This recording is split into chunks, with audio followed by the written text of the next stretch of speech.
Welcome back to Beyond Chronic Burnout. Today, I'm joined by Emma Treharne, the founder of Nuveya Life and a wellness expert with 30 years of experience. Emma specializes in blending ancient wisdom with modern science to help people move from burnout to balance. In today's conversation, we'll be diving into some powerful topics: how to release unrecognized internal pressure, process trauma, and close the stress circuit, plus the incredible practice of yoga nidra. If you're feeling overwhelmed or stuck, this episode is for you. Let's get started. Step out of the shadows, feel the power rise, catch the spark inside you, let your spirit fly, beyond the chronic burnout, carol dreams you'll guide, find your steady rhythm, life's joy on the tide, flourish forward, bright and bold.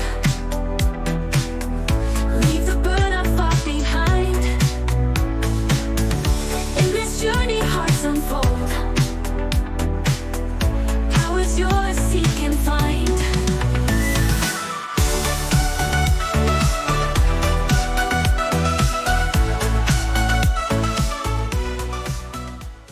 I am thrilled to introduce and welcome to the show my very special guest, Emma Treharne. She's the creator of powerful programs like Tired to Inspired, The Path to Purpose, and Mindful Leadership, all aimed at helping individuals and teams feel better inside and out. Emma has worked with big names like Wright Medical, Stryker, and Healx, bringing well-being to the forefront of corporate life. Today, she's here to share her insights on everything from navigating internal pressure and unprocessed trauma to the role of yoga nidra in closing the stress circuit. Get ready for a powerful and transformative conversation. Emma, welcome to the show. I am so excited to be here with you today. Thanks, Carol Jean. That was an amazing intro. Well done. Even if it takes 2 takes, we get it. 2 or 3, who cares? I mean, right, whatever. We're here for the fun. We are here for the fun today. But I always love to kick off and start the show because I think one of the biggest places is that most of us, no matter our neurotype, dismiss the stress and keep pushing it to the side, thinking, not even considering, this could be burnout. And by the time we recognize it, we look back and go, oh, wow, that actually was happening for longer than I realized. I just kept normalizing it in my life. And I know that from your perspective and your experience, you've had some of those places. Share with us, when you've had an experience of burnout in your life, how long did it take you to figure it out, first of all? And what did that feel like? How did it show up for you? Like, what were the things that you were doing or saying to yourself as you were like normalizing it? Yeah, God, hindsight is such a powerful thing, isn't it? And also what I want to normalize is, if anyone is listening to this and has had an experience of burnout, which they now recognize as burnout, chronic fatigue, exhaustion, and they may have had it a second or third time as well, or experienced it a second or third time, that's quite normal. Because, so my experience, I would say I have experienced it significantly, or it's come to a head 3 times in my life, all at different phases, at different places, in different ways. So it manifested and showed itself differently. So I may have recognized it if it showed itself the same way as it had done the first time and the second time, but time 3 was different again. I was a different person. I was doing different things, but there were definitely threads which linked it. So for me, there was inability to sleep. And we know that when we don't get proper sleep, we're going to be very fatigued, and our days are going to be very difficult, and our body is going to be struggling. I had pain in my body. So I experienced things like muscle spasms, migraines, chronic pain over months and then years, actually, which again, we adapt to and we think is normal. I've got an injury. I've worked out really hard. I've been running. I've been lifting weights. Of course, I'm uncomfortable and in pain. irritation, like unnecessary irritation, very quick to anger, or everything seems absolutely fine and then one little thing can go wrong. And I mean a little thing, like I can't get my leg through my jean trousers, for example, and like explosion, frustration, you know. Oh my gosh, I'm so relating right now. So there are many things. Coming home from work, having done, so one of the times I experienced burnout, I was running a clinic, I was treating people, I was listening to challenges and problems, and then physically treating people as well. I would take 5 minutes break. I ended up separating my clients for 15 minutes. I used to see back-to-back patients. I would take a 5-minute lie down on my treatment couch, and I would literally go into a deep, deep sleep, which I now know as something, maybe it was yoga nidra, but it was definitely going into those deep brainwave states. I was dropping straight in because I was already a meditator. So I was treating 8, 9, 10 people a day, coming home, falling asleep at the table whilst eating dinner. I mean, not quite with my face in the food, but that sort of thing. No energy to speak to my family at all. Totally lost interest in conversations, lost interest in life, really. You know, there would be weeks where I felt very, very low, and had no motivation. And yet I was still incredibly motivated and getting up out of bed and doing things. Yes. There's that dichotomy, that Yeah. difference that we have, and people see like, oh, you're being so quote unquote productive, but then they see us come home and we're just totally crash Yeah. on the backside of it. And you know, and I don't know if this happened to you, but in my relationships, we'd be like, you go and, you know, work all day and do all this stuff and you've got all this energy, and then you come home and then it's like somebody just flipped the switch. Yeah. Yeah. Turned off the lights. It was like there was nothing left to give at all. Would get chronic migraines, would have to just, oh, we're going to have a family barbecue. I'd be having a migraine, lying down in bed.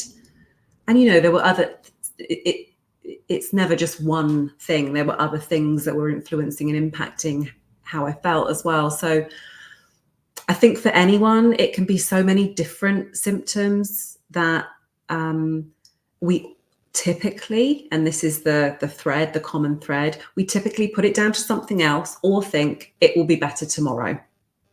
It will be better tomorrow. And we think that for days and weeks. And it's like, if I can just make it till tomorrow, if I just make it till the end of the week, everything will be fine. It's like what we tell ourselves, right? Completely. Yeah, I just have to do this. And then, of course, there's another 10, 15, 20 things to just do. Yeah. Hang on, the dog's starting to bark. So, Emma, how long did it take you to finally piece together, oh, it's not just something else. It won't just feel better tomorrow. What was that moment of clarity or awareness? Or, I mean, it was, sometimes it's gradual, sometimes it hits you like a Mack truck. Yeah. What was that realization for you? I think for me, the first couple of times were gradual. And it was slowly, gently recognizing that how I was feeling was not getting better. It was getting worse. I had, you know, my blood sugar was all over the place. I was shaking uncontrollably. Whenever I ate something, however small a meal, I would want to sleep immediately because all my energy was going into digestion. And so I went to see a doctor. They just diagnosed me with depression. I thought, well, yeah, I do feel pretty low, but I don't think that's the root cause. And so I sort of created a plan for myself. This was in my early 20s, and then in my early 30s. And then again, in my mid 40s, there was an experience of it.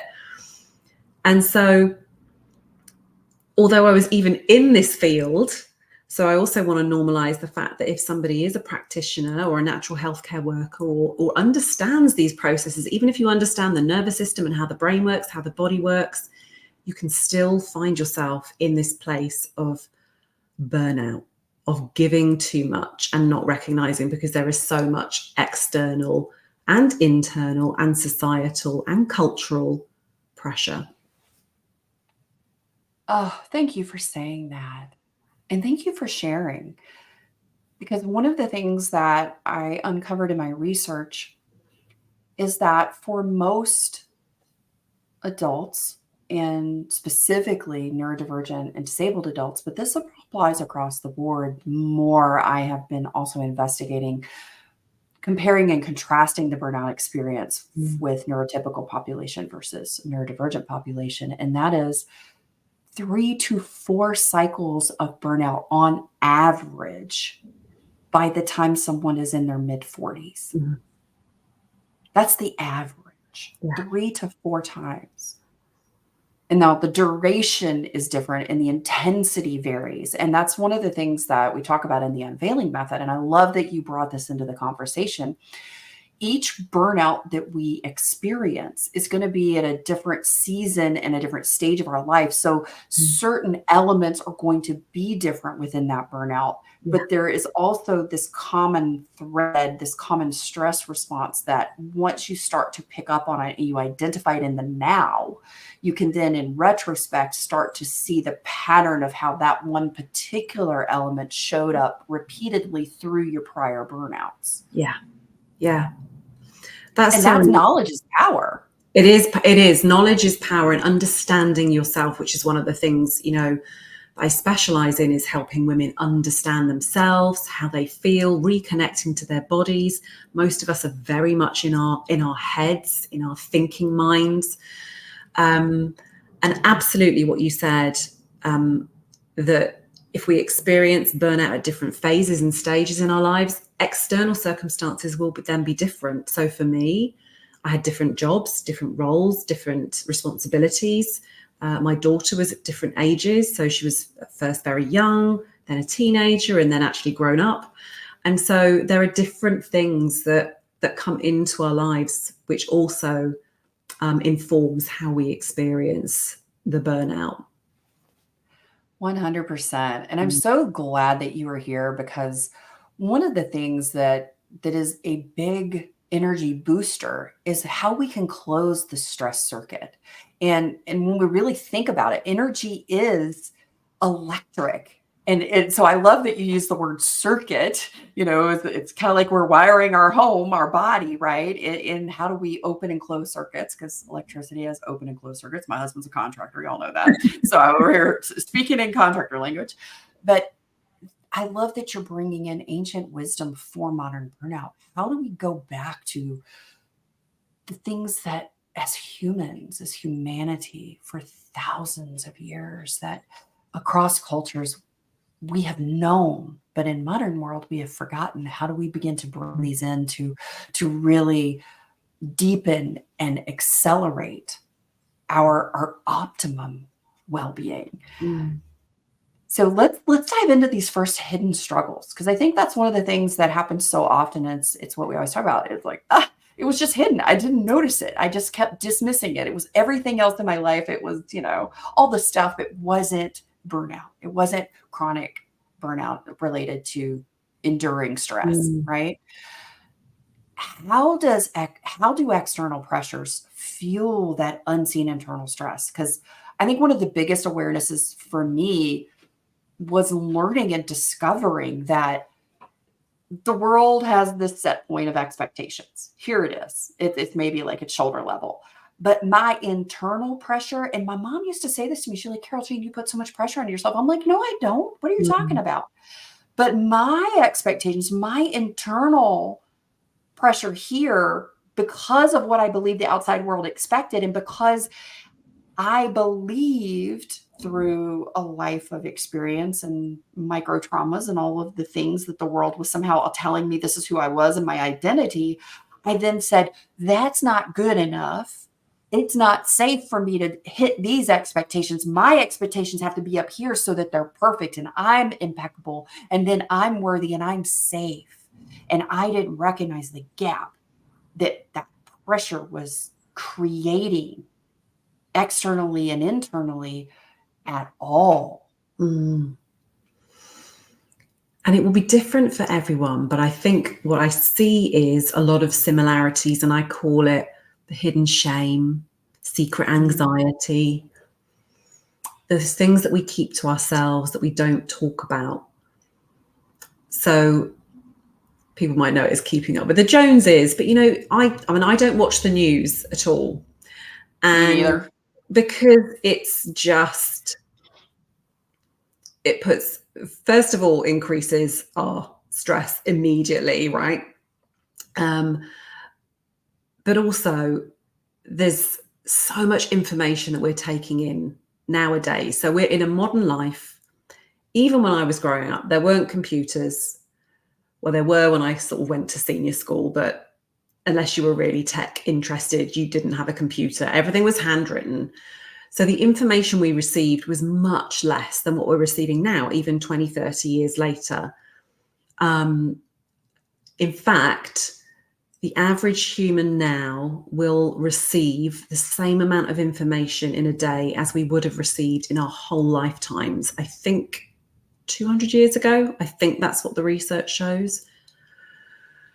Wow. We And just got to pause for a second Yeah, on that one. Yeah, we need to understand that we could also blame ourselves with internal pressure, but that internal pressure comes from somewhere, whether it was told to us or whether we perceived that somehow from what we witnessed as young children. We also have something called genetic or emotional inheritance. So our nervous systems are created obviously in utero when we're growing, and the first few weeks and months and years of a baby, then a child's life, our nervous system, how we respond to external and internal stimulus is set. And we can't control that. So what we're also used to then is going to school. The first thing is, we go to school and we are compared. We're graded. It's different in different countries and different cultures, but we are typically graded on our academics. And we are pitted against our peers, so the people in the same class as us. What grade did you get? How many marks did you get right? Can you spell correctly? Can you read? Can you do arithmetic? So immediately there's this internal pressure. I remember my daughter coming home from school at 5 years old, sobbing because they were going to have tests, and she was so worried that she was going to fail. And for her, that meant, what did it mean? I asked her, what would it mean if you didn't get any of the answers right in the test? She couldn't answer me, but she thought it was catastrophic. She thought it was going to be the end of the world. And I don't even think the teachers were saying those types of things. I think it was just how her brain at 5 years old was processing the information that you're going to have a test and you've got to study and you've got to get it right. You've got to know how to spell these words, or it's, and if people are listening to this and thinking, oh, I've never thought about that, it goes back so far. And in our modern world, we never really close the stress circuit. And by that, I mean, stress is good for us, right? We're meant to have a certain amount of stress in our life. It's motivating. It makes us take action. It drives us. It helps us to think and strategize. But when we don't slow down and process and integrate experiences, when we don't close the circuit, we are left in that high state of alert, of awareness consistently. And if people notice this, are you constantly scrolling on your phone? Do you find it hard to go to sleep at night? Do you make mistakes often? Are you multitasking? All of this is somebody whose nervous system is possibly dysregulated, by which I mean your stress system, your stress circuit is open and consistently open. And it actually can feel really uncomfortable to close it and downregulate and go into rest and digest and stop, which is why meditation and mindfulness doesn't always feel good for people and actually feels really unobtainable. And there can be adverse effects to mindfulness, and I can speak to that research if you want, or we can pop it in the show notes or something. But I also want people to know that one of the things that they probably read in How Can I Manage Stress? Have a mindfulness practice, relax, soothe yourself. How can I do that when my nervous system is feeling like in danger? I'm not going to slow down because I'm on high alert. My nervous system is looking for danger. So we need to let our bodies know it is safe to stop. And that can look like different things for different people because everyone is different. So there can be different ways to rest. There are many ways that we can rest and close that nervous system so that our internal stress can be soothed and lowered. Talk therapy, self-inquiry, being part of different groups and programs like we both offer can be really helpful in sharing our experiences and going, holy, I'm not the only one. Okay. And going into it with compassion, because there will be that moment where you go, I can't believe I'm only just finding this out all those years. And there can be a frustration, there can be an anger, there can be internalized anger, rage, frustration, resentment. We can feel resentful that we've been so busy all these years and we've missed out. We can feel resentful that we say yes all the time because we don't feel good enough. We feel less than, we feel afraid and unsafe to say how we really feel. We can feel resentful that we don't know who we really are because maybe there wasn't ever that time, or we weren't encouraged to explore and express ourselves freely. So there are many ways and many paths that we get to this space of this unseen internalized stress, and the external pressure and demands of the outside world is so loud. So loud. It's so loud, and not only the copious volumes of information that we take in every day. Talk about just that, I call it the info storm. That info storm creates this decision fatigue as well. Yeah. And I think one of those external pressures that you talked about, it's something that I uncovered and created a space to allow the information to come in once I started doing interviews in my research process. And as I backtracked, where did the root or the heart of these internalized expectations and pressures and stress come from? And it begins as early as age 4. And the on-ramp to burnout begins around age 4 on average to age 6. And then the first burnout is usually hit between age 6 and age 8, and then the outskirts of age 8 to age 10. But when I started to identify that that was the common space where people started to note or even recall physical signs or, behavioral actions of stress showing up in their early life, in that 4 to 6-year-old window. Education. This is why I'm such a proponent of disrupting our current education system, because it is truly the causation. It is where we are indoctrinated into this habituated productivity and performance model. Yeah. Like you described your daughter, I had a very similar experience, and it is this fear and this terror that then tells me, I tell myself, because of the way the world's responding to these performative expectations, that I'm not worthy, lovable, or good enough if I don't meet that metric. Yeah. At 4 years old, this begins in preschool. This begins in Mother's Day Out. This begins in those play groups, because parents on the playground are also going, well, is your kid doing this? Is your kid doing this? Oh, my kid's doing this. Well, your kid's over there eating sand. And somehow that's wrong. I'm like, well, they're just exploring the texture. Your kid's just weird because they're not eating sand, But all of those things are those external pressures that we don't even recognize as adults, that we have been conditioned and indoctrinated into this, and these internal unseen stressors that we've been carrying for decades are killing us. Yeah. And it's what, actually, let's just pause on that a minute because I'm very keen on the pausing. To integrate the information. And there's a reason for that I can talk to in a moment. But it's what is seen as important, isn't it, in life? And we're told what our values should be, what our lives should look like, what we should think is important, what we should strive for. And then we get awards for it and badges for it, and we feel loved and we feel supported and we feel like we belong. And I can't say how I really feel, because if I say how I really feel, I'll get shot down, I'll get shut out, I'll get told I'm weird.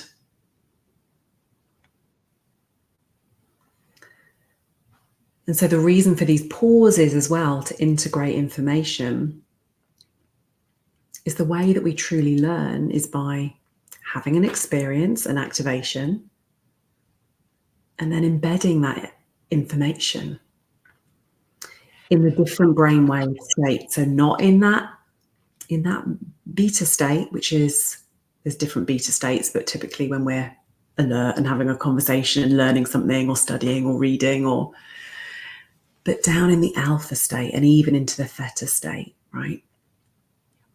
And to do that, we need to slow down. We need to breathe. We need to feel our bodies. We need to assimilate. And this is also why I think a lot of children and young adults, or even adults my age, our age, aren't learning things and are at capacity, because their brains are so full. And it's seen as lazy to stop and slow down. And one of the programs I facilitate in, actually, part of the learning experience is to, okay, now you've done 40, 45 minutes of learning in a couple of modules, in a couple of videos, you've maybe taken some notes. Now what you're going to do is go and rest and assimilate the information with a yoga nidra or a meditation. And it's part of the program to do that. Then this was a conversation I had yesterday. So I have just all the happy tingles, as you said. Let's just pause. There's power in the pause. And I think because we have this societal norm and conditioning, and also I think this very deeply embedded trauma response of being the shark and always being in movement, because if I stop or slow down, I'm not safe. And the power in the pause is allowing space for our nervous system to down regulate and to integrate. Because we have this beautiful thing in our brain called the power of the pause, is where it happens. And that is not the, well, some people call it daydreaming, or mind wandering, but it's in that daydreaming or mind wandering and just taking a few breaths that our brain does these beautiful things. It's always working, but it's in that place where we're daydreaming or we're just staring off into space. And somebody says, well, what are you you wasting time, right? You're burning daylight. What are you doing? You're being lazy. Like, be productive, get to it. But it's like, no, that is the most productive place we can be, when we are in that place of allowing that mind wandering to happen, because that is honestly where our brain is solving the problems and integrating the information. Absolutely, where we can get, that alpha state and theta, the space of intuition or the space of super learning. There's so much research now and science-backed information and data that people can explore, which what I also find helps people feel safe in doing the practices that allow that. So it almost gives permission to, okay, as Simon Sinek says, the power of the why. So this is why I'm doing it, for this particular outcome. So these pauses, and I actually have lots of 5-minute power pauses on my YouTube channel, because I also do know that people are busy and their lives are not structured at the moment to take lots of breaks. And so 5 minutes can be really all you need to begin. And it can actually be very manageable as well. Even 1 or 2 minutes, 30 seconds, 3 breaths. if breathing is okay for you and doesn't elicit a response that is uncomfortable, which I will validate that it does for some people. It absolutely does. And one of the conversations we had back in Self-Care September at the end of the month was with editor-in-chief of Meditation Magazine, Kevin Ellerton, Mm. where we went into and talked about trauma sensitive mindfulness, because there is a very unique approach that needs to happen. And I am an instructor in breathwork and meditation, very similar to yourself in mindfulness. And we have to take that into account, because if our nervous system has been up here in the nth degree running on survival mode for so long, the slightest shift or change can feel more threatening and exacerbate and even create, re-traumatizing events for people. So we have to be mindful and aware of those things. And I think that in our current society of, people looking for quick fixes has created some serious problems. Completely. Yeah. And I just want to add with that, if it's okay, but Yeah. Willoughby Britton, actually, Dr. Willoughby Britton does a lot of research. You may have heard of her. Cheetah House is her nonprofit organization, does a lot of research into the adverse effects of mindfulness. And also as a trauma-informed mindfulness and meditation guide, knowing that, and this links with something we've just said and something we might move to, knowing that when people do slow down, and the reason why people can also, or a reason why people can also resist slowing down and down regulating their nervous system, is because of all those things that we haven't addressed, we haven't looked at. We've just done the positive thinking. We've just done that everything's going to be okay. I'm going to keep going. Don't want to, oh, look at that. That's very good. Don't want to, I've heard it called stinking thinking. If you think negatively, negative things are going to happen. And actually it's so important when you can, and in a safe way, to integrate, process, and address those things that are happening or have happened in your life that aren't all rainbows. Doing mindfulness, meditation, tuning into your body doesn't mean to say that you're going to live a life without any challenges or troubles or traumas. And when we slow down, we might meet those things that have happened in the past, or those things that are currently happening that we just don't know how to address. So just to make people aware of that as well, because when we don't address these experiences, our nervous system will know, our body will know.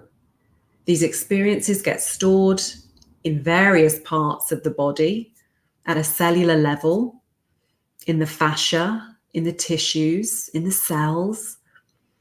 And we can wonder why, when we're thinking positively all the time, or even taking proactive decisions like, okay, I've started eating a different diet. Maybe I've reduced sugar. Maybe I'm drinking more water. Maybe I'm seeing my friends more. Maybe I'm going out in the fresh air more, or I'm taking a certain type of exercise. Maybe I have reduced the amount of hours I'm working, and I'm doing all the things that I've been told I should do. And yet there's still this exhaustion, burnout, frustration, sense of anxiety, fatigue, however it's showing up for people. And that can be very frustrating. And I know that. I know that for myself, and I've seen it in many of my clients and people I've worked with over the years and teams. So what I do want to say is the power of the mind is incredibly strong, and the conscious mind, which can process about 40 or 50 bits of information a second, can actually talk to your subconscious mind, which is 1 million times stronger than your conscious mind. So it will drive the show. 95% of what we do, say, think, and act on is our subconscious, these things that haven't been healed or addressed, let's say. And yet, the conscious mind, when we can start to become more aware of these things that are present, our conscious mind can let our subconscious know it's okay to feel. Our subconscious mind will just do what it's told. But it's okay to have negative thoughts or speak negatively, because I don't even use personally the words negative and positive. I just use the word experiences, a range of experiences which we might receive or integrate or view in a certain way. But if there's something you have had happen in your life that you haven't had the opportunity to speak about or feel, allow your body to feel it and move, it's really important that at some stage, in the right environment, being held with a trauma-informed therapist or mindfulness guide or coach, that you allow yourself to do that. And it doesn't have to, you don't have to relive things. It can actually happen very, I don't want to use the word easily, but we don't need to go back into that re-traumatized state, but we can go there if we're not aware of it. So it's always being conscious, that conscious awareness. I hope I made sense when I was talking. So much. And of course, all the little whiz pops are going off in my brain as you're sharing all of these, because this is something I think is so important to talk about. And it's something that I talk about in the work that I do as well in the research. And as we look into this, there's that universal law of reciprocity. And I love the research work that Katie Milkman does into choiceology. And she's a proponent of embracing the range of experiences, whether you call them positive or negative, because I loved what you said, we bypass the real. And it's like there's this social context that somehow if we are acknowledging the real hard stuff that's happening in our life, that somehow we are complaining or being negative or being the Debbie Downer. And so then people are like, oh, stop it, because we're making them uncomfortable. Well, folks, we are not responsible for how they respond to our real experience. Yeah. Number one. And number two, when we feel like we are being silenced for our real experience, and we are silencing ourselves, because it goes from other people silencing us to us then being the silencer of our own voice and our own experience. Oh, completely. And let's take a pause there to let everyone integrate that and hear that.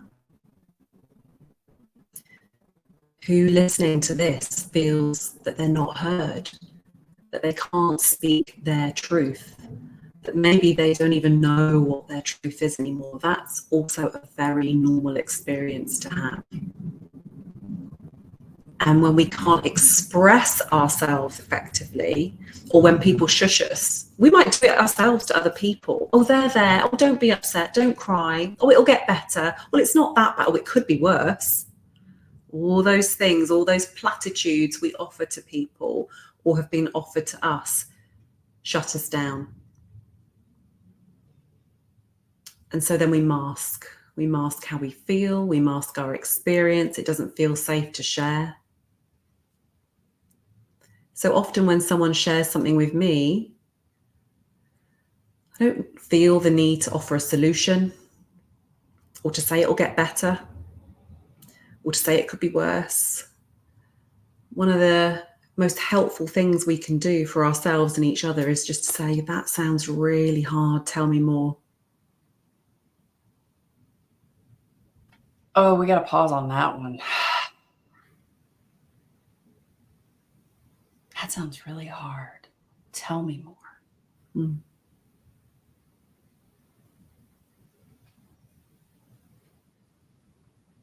And let them speak. Yeah. Especially with children as well. We want our children to be happy and excited and enjoy life. We want to protect them. Life is life. And so saying, just try this actually. If anyone's resonating with this, try it. If your child, however old they are, whether they're small or whether they're grown, come to you with something that is not going well, or they don't know how to deal with something, or they're frustrated or anxious or angry about something, let them speak. Don't fix it. Don't offer a solution. Hold that space for them to use all of their words, whether they've got the words or not. Maybe it's sobbing, maybe it's silence, and see what unfolds, see what happens, see how the energy of that interaction happens. Same at work. If one of your team members comes to you, and normalizing asking people, how are you really?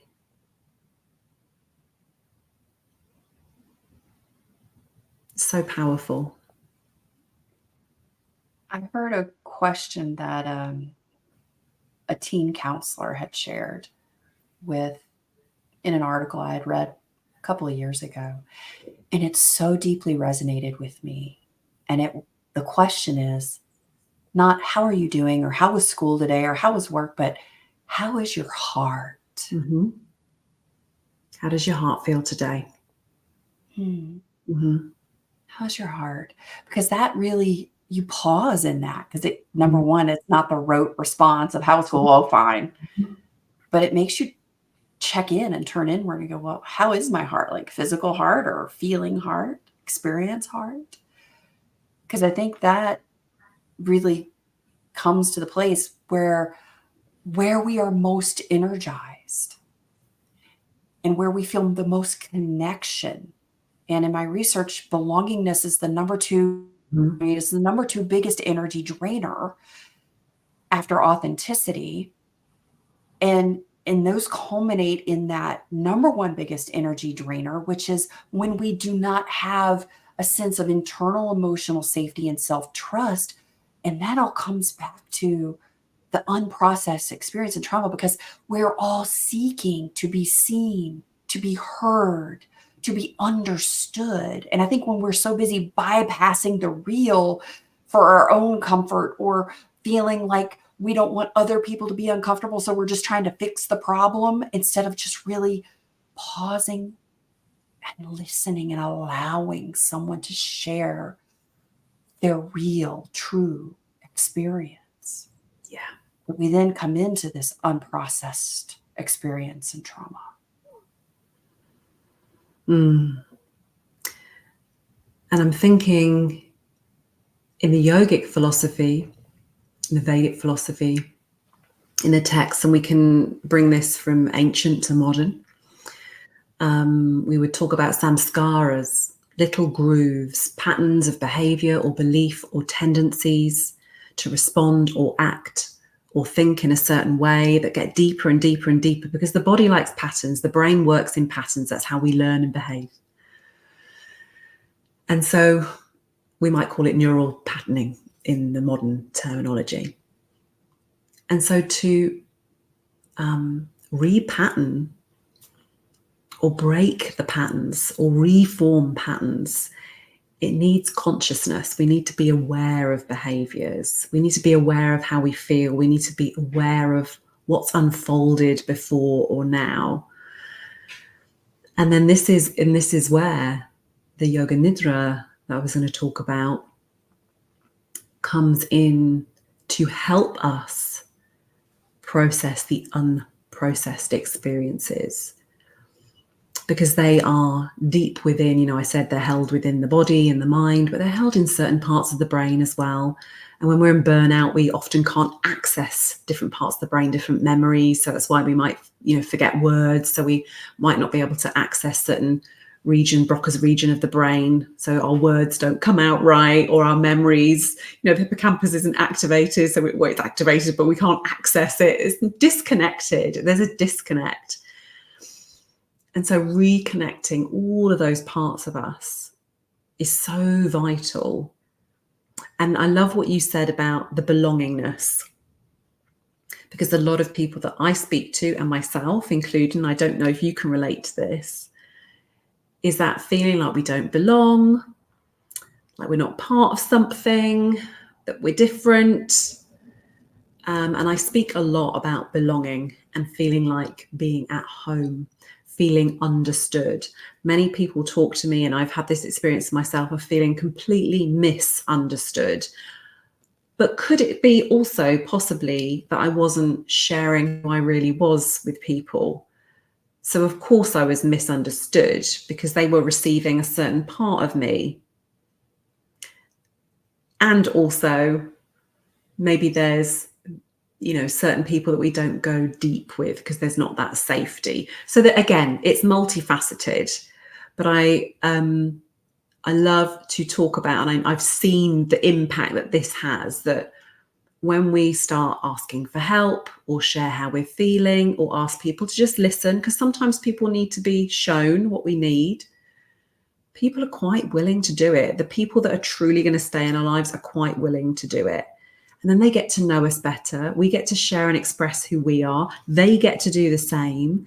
Our friendships, relationships, whether they're at work or at home or in a family environment, get deeper and closer. We understand each other more effectively. And so we do get that deeper sense of belonging, being accepted and being understood. And that can go a long, long way to repair our physical body, our emotional body, our spiritual and mental body. And there we go. Can really help close that stress circuit in a way that feels manageable and attainable. How do we begin the process of closing that stress circuit, Emma?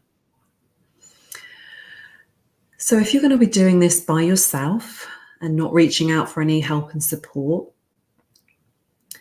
I typically recommend, and again, it depends on what somebody has experienced and what they're coming with, how their mind works, how they interact with the world. But things like small, I mentioned this earlier, 5-minute pause practices, something that's recorded.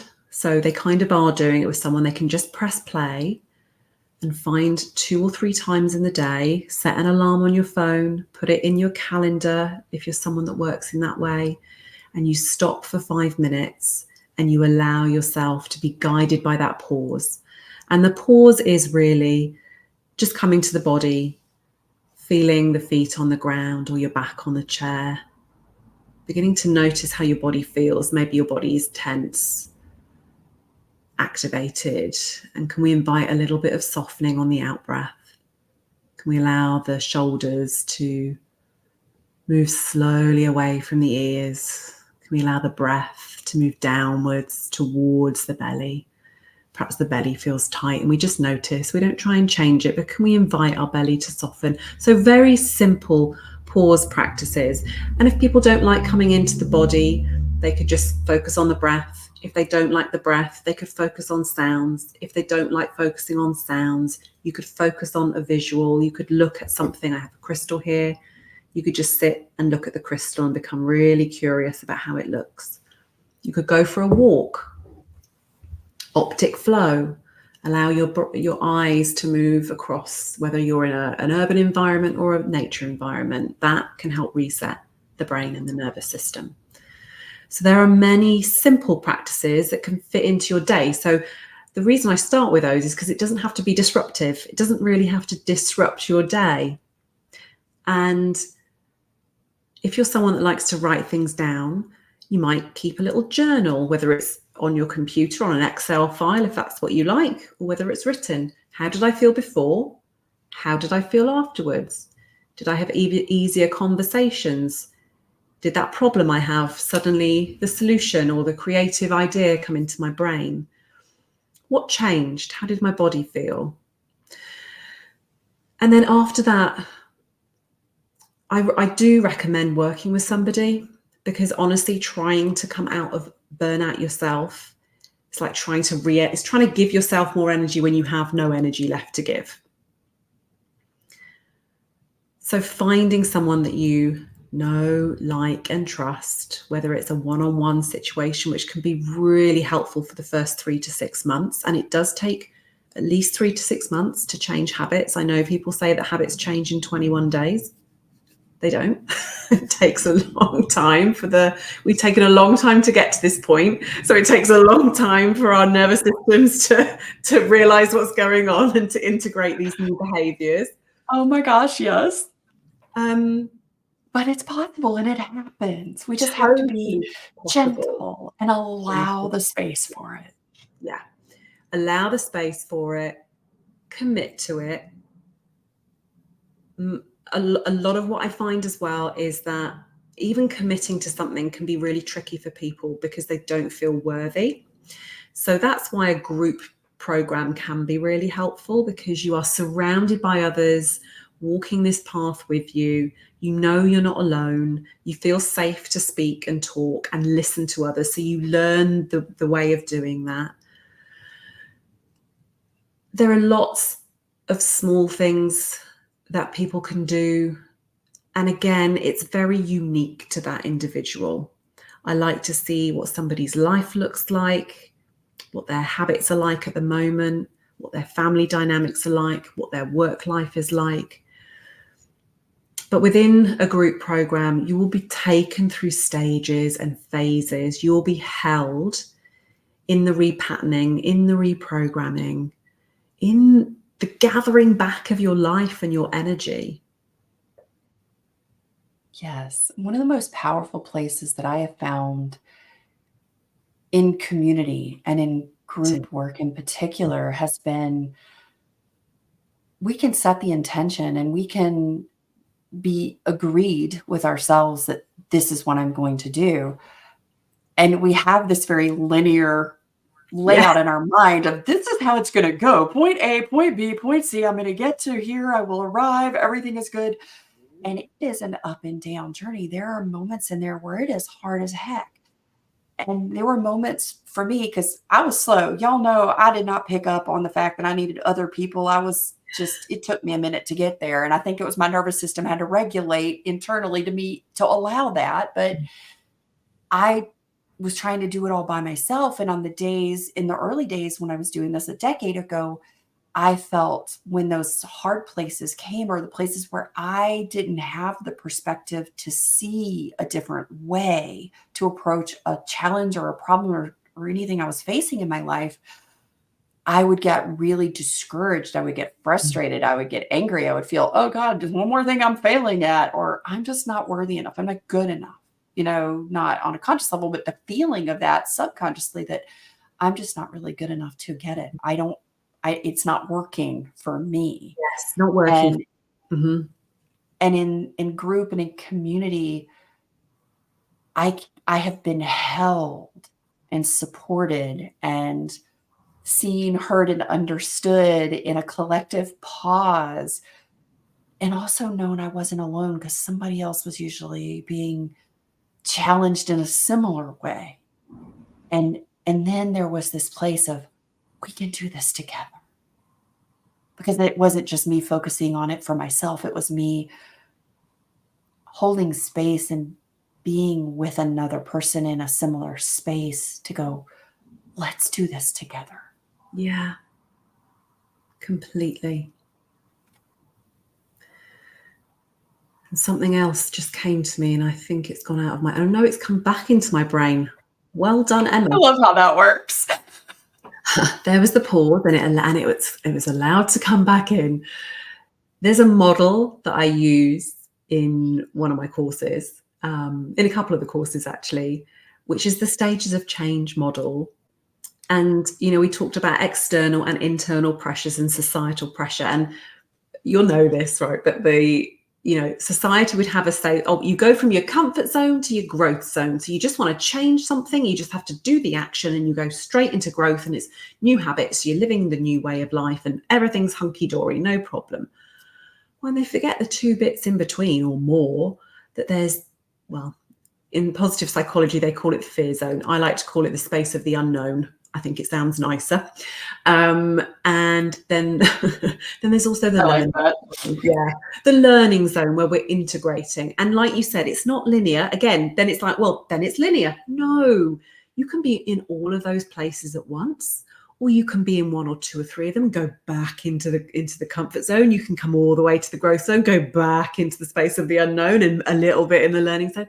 We are always in all places at once, because our life is multifaceted. So knowing that, I think, helps people a lot as well, because also there's this belief, the lies we tell ourselves that, well, I should just choose to do a behavior and change it. And then once I've done it, I'll have the thing and it'll all be better. and we can't just magic it like that. Oh, damn. Really? I know. Although yoga nidra is really quite magic, so I'm going to talk about that now. Thank you for sharing that insight, Emma, because those stages of growth, experience, integration, adaptation, adoption, and as we move through that process, it is this fluid place. And I always think of it as sort of the ocean waves at the shoreline. And we are constantly pulling things in, pushing things forward, cycling through. We're pausing in between the waves. I mean, it is everything all at once. And it's okay. That's actually the natural way and flow of it. Yeah. When we acknowledge that and allow space for that to be, ease moves it. Yeah, the natural ebb and flow of life is such. It moves in and out like the breath.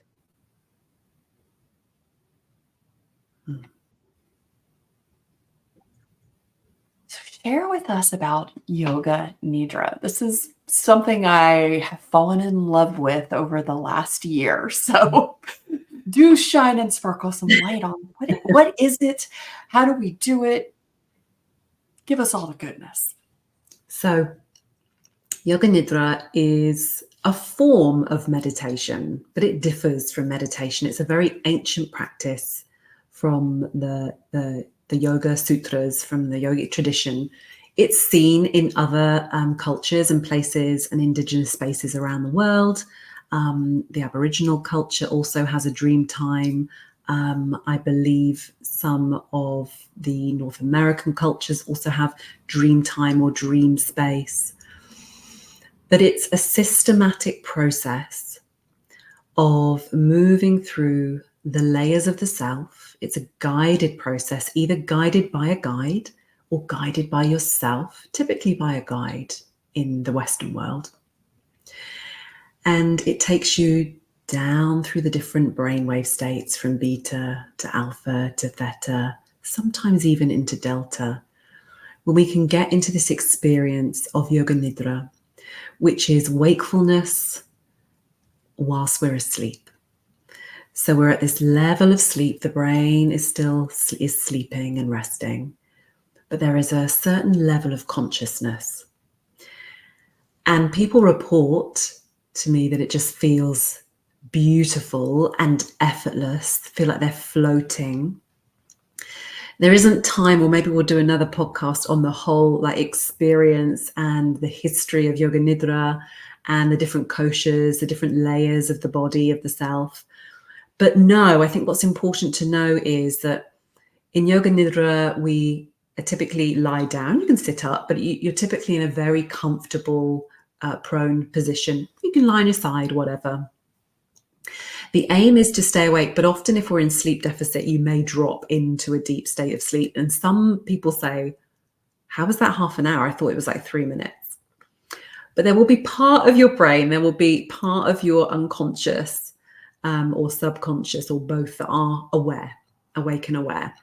And in yoga nidra, we work with a sankalpa, which is really your heart's desire, or we can call it a positive intent, a positive statement.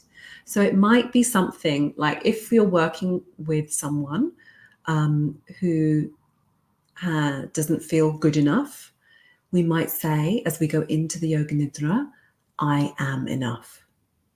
And then we're doing that in the sort of beta alpha state. And as we go down into theta and delta, we implant that affirmation, the sankalpa, again. So the guide will say, and repeat your sankalpa, I am enough, 3 times again. So what we're doing is we're speaking to the subconscious, and we are effortlessly repatterning, reprogramming what we were talking about through this podcast, those patterns of behavior and belief that keep us in that active state, that keep us moving forward, that keep us productive, that keep us thinking the same things that we always have done, that we had no control over, because as you so correctly said, it began when we were so little to be programmed in a certain way. So one can expect to hear the guide invite a sense of connection to the body, the breath, sound, so all the senses, to move through a rotation of consciousness of the body. People might know it like a body scan or a body awareness invitation. And then some guidance into sensations, so starting to connect to certain movements of energies within the body, which feels so blissful, or can feel blissful. It doesn't always, of course. And then we're gently brought back up and out of that state. Yoga Nidra is being researched quite a lot at the moment, actually. So it's also known as non-sleep deep rest. Now, Yoga Nidra isn't just non-sleep deep rest. Non-sleep deep rest might be also hypnosis. Yoga Nidra is its own form of experience, and it is an ancient practice, which we honor. But there's lots of research to show that 30 minutes of Yoga Nidra is like having 2 sleep cycles. So if someone is in sleep deficit, they can really repair and heal, because we know that the body heals on an emotional and physical level in sleep. So it can really help to reset the nervous system. It can help to increase serotonin levels. It can help to decrease the stress hormones, cortisol, adrenaline. So it's a beautiful practice. I suggest that people practice it. One of the things I suggest that people do is to practice it before they get out of bed in the morning. So if you are waking up groggy, exhausted, not knowing how you're going to get through the day, I would pop on maybe a 10 or 15 minute Yoga Nidra and lie there and absorb it before you get out of bed in the morning. Or if you are someone that works from home and you can take 15 minutes, you could do it late morning, early afternoon, instead of that cup of coffee, which is just going to keep the caffeine levels up and would maybe impact your sleep later on. I don't always recommend it just before you go to bed. I would recommend a different type of Yoga Nidra, because some people find it very hard to go to sleep after a Yoga Nidra, because they do feel so rested, or at least their body feels rested. But there are different types of Yoga Nidra which keep you down into the theta state, so you might drift off into sleep, and you can find some of those on YouTube. So it's a beautiful ancient practice which we are so lucky to have and to understand. And I feel so blessed and privileged to be able to teach Yoga Nidra, both as a guide and on a course on the transformational sleep Yoga Nidra teacher training, which is part of the School of Living Yoga. So yeah. Oh, Emma, I am so thrilled to have had you on the show today, and all of the beautiful wisdom and insights that you have shared with everyone. Thank you so much. So y'all can go over to Emma Treharne, Treharne, over on YouTube, and discover her channel. Try those powerful pause meditations for 5 minutes. Dive in and try a Yoga Nidra instructional section. And if you are looking to connect with Emma, where would you like people to find and connect with you? The best place for people to connect to me is either on LinkedIn, if you're on LinkedIn, or send me an email, emma@emmatreharne.com, or any of the ways that Carol Jean will put underneath this episode, whatever's easiest for you. But LinkedIn and my email is probably the best way to get hold of me. So good. So good. Thank you so much for being here today and joining us for this amazing conversation on Beyond Chronic Burnout. I hope you feel energized and ready to take on the challenges ahead. Remember, you are not alone in this journey. Let's stay connected. Follow me on Instagram at Carol Jean Whittington, where you can join our Beyond Chronic Burnout channel for personal messages from me each week, and subscribe to the podcast for more conversations and burnout insights. Together, we'll continue to break out of burnout and unlock our authentic selves. Until next time, this is Carol Jean signing off. Stay compassionately curious, my friend. Thanks for being here. It's been quite a ride. Energy mastery, let's turn the tide. Top shelf guests, dropping wisdom bombs. Join us next week where the energy's strong. Beyond chronic burnout, we're breaking free.